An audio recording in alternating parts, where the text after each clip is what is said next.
Hello, everyone, and welcome to Behind the Story. I'm Eli Sherman. This week, I'm joined by my co-host, Dan McGowan of the Boston Globe RI. Our guest this week is Nancy Lavin. She is senior reporter at Rhode Island Current. Welcome to the show, Nancy. Thanks for having me. We're having Nancy on this week because on top of doing incredible reporting week in and week out, she had a really good story, a couple of great stories that we're going to talk about today, one in the second half of the show, but beginning with the financial woes of Woonsocket.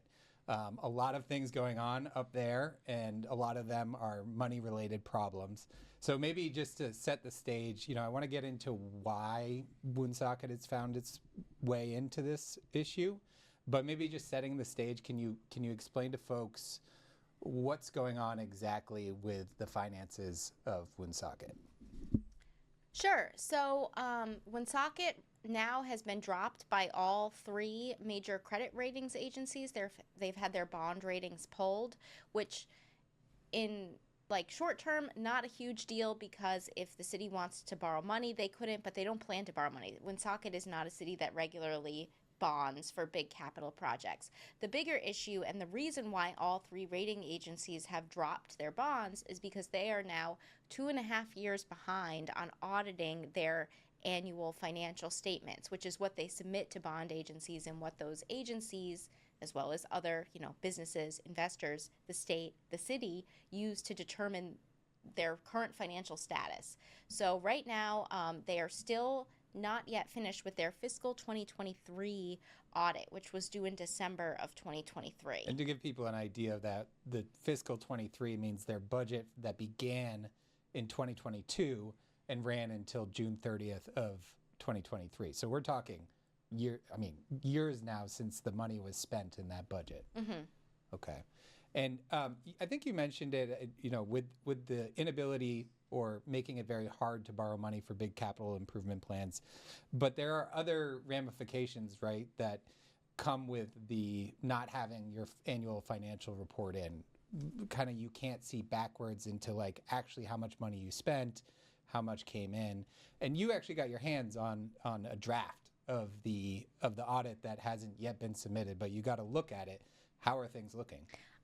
Not great. I would say they weren't great before. The city is in a deficit. Its deficit, according to the draft audit, has grown slightly from the prior year. Not a huge amount, and part of that was just that the city is continuing to pay down its debt. So there wasn't really anything that was substantially new or different or alarming. And the biggest expenses are, probably the things that all cities and towns face, which is pensions for city employees, firefighters, police, and then the school system. And that is partially offset by Woonsocket, like a lot of cities and towns, has separate sort of accounts for their water, and then they also do wastewater treatment services. So those funds are separate, and the fees that they charge to users generate revenue and they're making money off of those sides of the government operations. But the general government, the schools, the salaries, the pensions, they're losing money and paying off debt. Nancy, for viewers at home and for people who maybe don't follow the intricacies of municipal finance, my perspective on this, and the two of you have covered Woonsocket far closer than I have, but things like missing your annual audit or being late on it, these are red flags that are almost like, in personal, if you were to think about it in your own personal finances, it's like being late on a credit card payment or something like that. It's a sign that there's other things going on. But from your reporting, Woonsocket's had a long history of kind of trouble, but what exactly do you think is going on? Why is this happening? Yeah, so I think in addition to just not having an accurate sense of their finances right now because they haven't finished this, a lot of this has to do with the personal and political turmoil that has resulted from the former mayor leaving office. So Lisa Baldelli Hunt was the mayor of Woonsocket for 10 years. They had great bond ratings during that time, which she was, wanted to tell me very much when I interviewed her for this story. And she's saying, well, they're still blaming me, and I've been gone for 2.5 years. It's not me. But the thing is that after she left, suddenly resigned, citing health reasons, but, really because PRI reported about this kind of sweetheart land deal. Let's give Eli credit. It was all on Eli. Well, my story was all as first reported by PRI over and over again. But, on the heels of her leaving, the city fired the finance director who, they thought might have had some influence in her land deal that violated the city's charter, which meant the city no longer had a finance director. Then the auditing firm that they had hired and paid a fair amount of money or owed some money to start doing the audit that we're still waiting on quit because the city council was kind of making some inferences of like, were you looking the other way at when Lisa Baldelli Hunt was mayor? They didn't like that, wrote a letter, resigned. Then the city had to find a new audit firm that had to start all over. Meanwhile, they don't have a finance director. A lot of the reports and documentation that's supposed to be happening along the way just seems like it wasn't done or can't be found. So they're kind of playing catch up with personnel and just with documentation. And you reported that they've brought in now a former candidate for treasurer, Jim Lathrop, who has deep experience in municipal finances. So talk about that and sort of what he's doing there. So they hired a new audit firm, which they're paying, my understanding is they've spent close to $300,000 now on this audit from 2.5 years ago. But that's real money. Yes, especially for, a small town or city that is already having financial issues. And then as of July, they've hired Jim Lathrop, who was a financial officer for a bunch of cities and towns in Rhode Island, across the Mid-Atlantic, ran for treasurer in 2022. So he is now their full-time finance director, and the hope is that with him and the audit firm, they're going to sort of wrap this up somewhat soon. The problem is once they finish the fiscal 23 audit and submit it to the state, because it was also due to the state by law in December 2023, so the state auditor general is kind of tracking them, meeting with them, wagging his finger at them. They then have to start on fiscal 2024, right, which was also overdue, was due in December of last year. So there's a while before they're going to be up to speed. Right. And we should mention, and you mentioned this in your reporting, Woonsocket is not the only municipality in the state that is late in getting these reports on. It's happened in Coventry most recently. They saw their bond rating yanked, but they've since submitted it. It happened in East Providence recently. Over the years, I remember reporting on Warwick for years, was really bad at getting this in.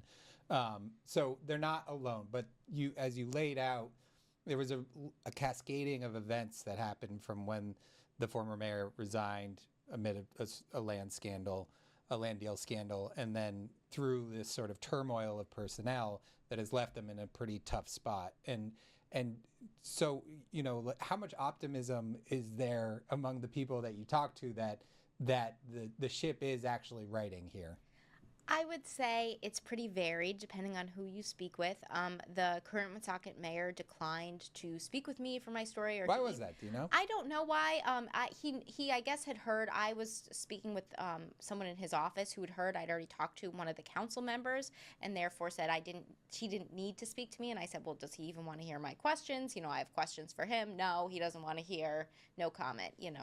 So can we just point out how stunning it is that a sitting mayor would not talk to an established reporter in the market and somebody who knows what she's talking about, is not vindictive, you're not out to get anybody? I will say, this is true generally, but I think particularly in my experience, limited experience covering Woonsocket, which has really only been over the last couple years, because they're not the capital city and, they have the Valley Breeze and the Woonsocket Call, but overall, there's not a ton of focus on Woonsocket generally. I don't think they're very used to having to deal with reporters, or that they really expect their constituents to read something I write online that says Mayor Beauchamp, declined to comment, didn't even want to hear what my questions were, and expect any sort of backlash. However, the former city council president who ran for mayor against Mayor Beauchamp, John Ward, and was a finance officer in the town of Lincoln for a long time, talked to me, and I talked to a council person. John Ward is not optimistic. They've been saying they were going to complete this audit for the last 8 months. It's still not done. Jim Lathrop told me yesterday that they are in the final throes of finishing it. There's some technical details of stuff they have to submit from the state, but they have promised that a draft or a new draft, a finalized draft, I guess, will be ready for the city council to review at its August 18th meeting. So he's optimistic. Okay. Well, that's a harder day because a lot of times, having covered finances in Woonsocket for a long time, I've heard that before. We're almost done. We're almost it's Christmas. there. And then, here we are a year later talking about it still. We have to take a quick break. People should go check out her report. It's very comprehensive and has great details. When we come back, we're going to shift gears and talk a little bit about State House politics. Stick with us.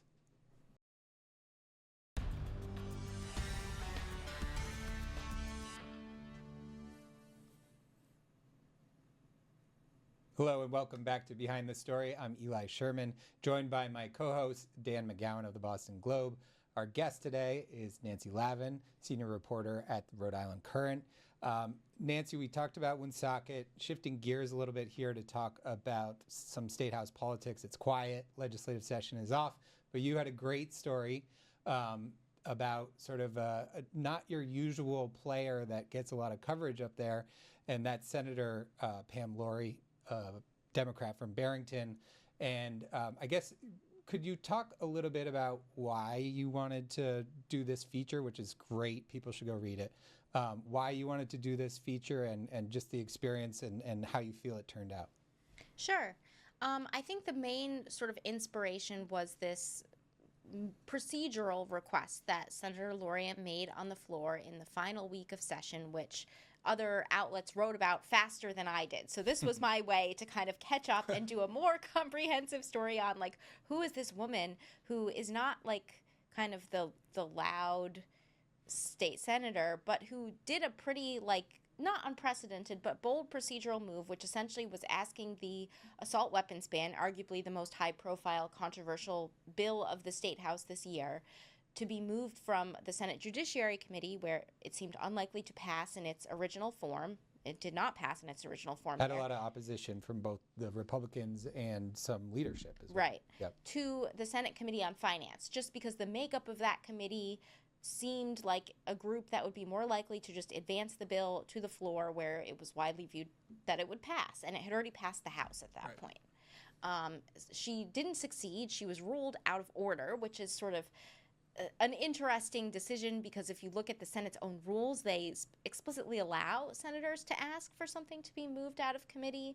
I think a big part of this is that Senate President Valerie Lawson had become the Senate President only a month and a half before. If you look at her sort of reaction to Senator Laurie's request, she's talking with the parliamentarian, and then she stands back up, and then she's consulting with him again. It seems like she doesn't quite know what to do. And I think this, Pam Laurie said, I surprised her, and maybe should I have given her a heads up beforehand? Would it have turned out differently? I don't know. How has that affected her, or how would you describe her current relationship with the Senate President, Val Lawson? I mean, I think professionally, it seems like they're both going to be fine. These are, two women who really, I think, care about their jobs and care about their constituents and care about policies that do the right thing.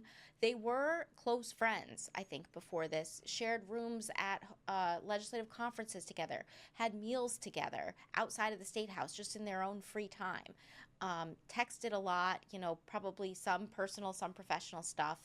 Obviously, the State House is in recess right now, but Pam told me they have not spoken since the legislature adjourned, and that was an unusually long period of time for them to not speak. So maybe a little cooling, but not necessarily a butting of heads yet. Yeah, and I don't think neither of them strikes me as vindictive. I don't think we're going to see Pam Laurie iced out by Val Lawson for doing this move that failed, that was not really what leadership wanted, and sort of forcing an issue that they didn't want to have to confront. But, what happens to their personal relationship, I don't know. Yeah. Well, that friendship, this is something that I love that you do very, very well, which is you can kind of peel back the onion a little bit on sort of how the state house actually works. And for people watching and for people who followed that debate over assault weapons, it's really easy to kind of just get lost in whether the issue itself was the most important thing or, the politics of what was happening in the moment. But when you think about Senator Lauria and Senate President Lawson, two friends who kind of came up together in some ways in politics, to have it fall apart and have a little bit of a surprise happen there. I think that's what really caught Senator Lawson probably off guard, because she probably thought, there are people in this chamber who either don't like me right now or who want to move this bill, but my friend is going to be the one to do it. I think that feels like the reason why she might have been so caught off guard. Mm-hmm.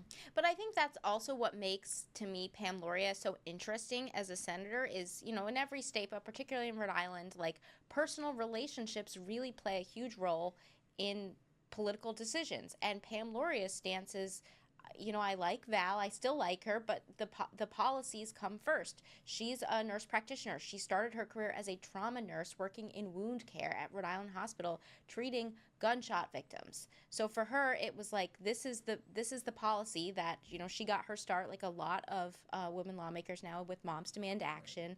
This is the policy that, like, I think is the make or break policy, and there is a way we can sort of make this happen, and let's force that conversation at least. And we should be clear, that would have happened. I mean, that day, I earlier in the morning, I had written a column that laid out sort of, this is how this can pass. The votes are there. You can make this happen. And, whether you could say there are politics involved, it's complicated, but very clearly, Senator Lauria had the right the right idea for wanting to move the bill that was in question, wanting to move it forward. It was just a matter of leadership didn't want her to do it. Right? However she could figure out how to do it. Yeah. All right, the time goes really fast, and I'm sorry, but we're going to have to leave the conversation there. Everyone, please go read Nancy's stuff at The Current's website. Her and her team do a great job, and they cover government policy, politics. It's really fantastic reporting that everyone Nancy, should we check are out. such big fans of yours. Nancy, thank you so much for joining us this week. Thank you. Okay, and when we come back, the stories we wish we wrote. Stick with us.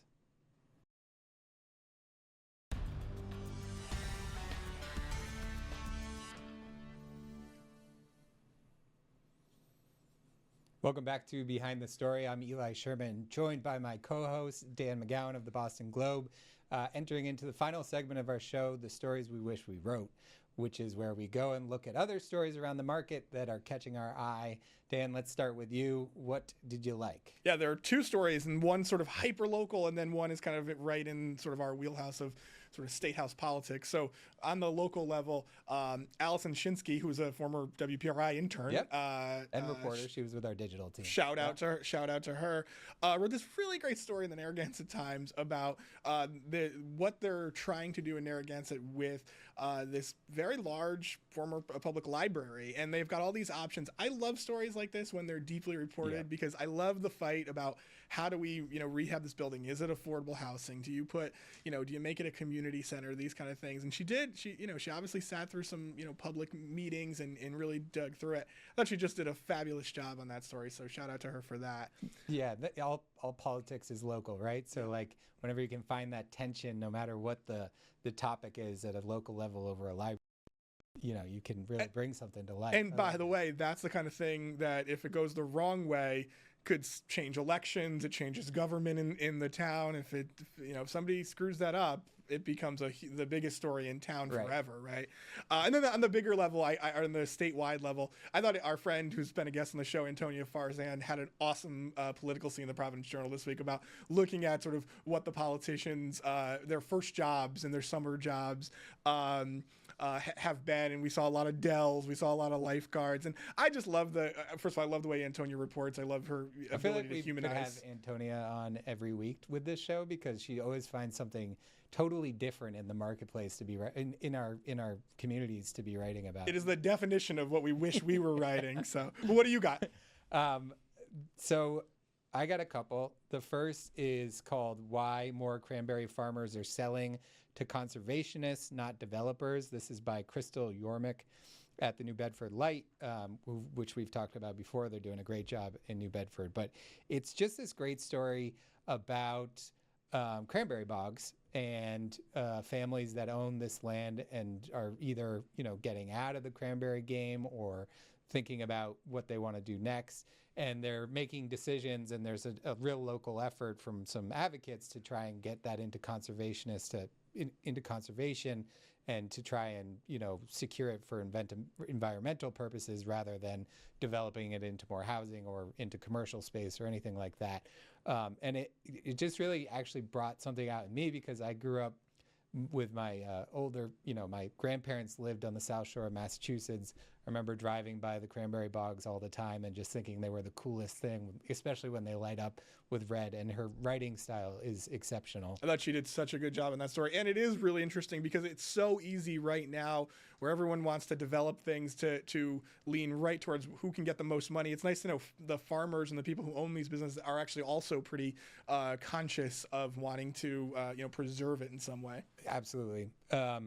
And the excuse me, the last one I have is by your colleague Alexa Gagis, and it is looking at turmoil basically in the state's Commerce Department, and she just does a great job looking at the different positions that are either open or in limbo. The interim secretary there that was appointed by Governor Dan McKee has been out for medical purposes, and they're trying to figure out a replacement, and that's bringing forward the name that is very familiar in Rhode Island, which is former Housing Secretary and Commerce Secretary Stephen Pryor. We're taping this on a Wednesday. There could be news on that front at any time, but his name keeps coming up, and I thought that she did, not just sort of chasing whether or not that's going to come to fruition, but really looking at the department itself and all of the important economic projects that are happening around the state and that are in limbo, such as Hasbro, and sort of weaving that all together into a really good piece. Yeah, it feels like for as long as at least you and I have been journalists in Rhode Island, Commerce, or before that the Economic Development Corporation, has had some level of trouble or turmoil. And so, I suppose the bright side is Stephen Pryor was somebody who in some ways stabilized it for a little while. But in some ways, I think in Alexa's reporting and other reporting in the market showed wore out his welcome a little bit there, certainly struggled at housing. And so it's going to be really interesting if he indeed is the person coming back. Yeah, and it's like anything in government, it's what is old sometimes is new again, right. Especially in Rhode Island, you see faces come and go, and so this wouldn't be all that different. Dan, that is unfortunately all the time that we have this week. You and I could easily talk about stories all day, every day, as we often do when we're not on camera. We text a lot. Join us next week. We'll have another reporter on talking about their great stories. And if you want to find full episodes of this show, you can go to our website, WPRI.com. You can also find them on YouTube. This is now also available as a podcast, so you can check that out there. For Dan McGowan, I'm Eli Sherman. Thanks for watching Behind the Story.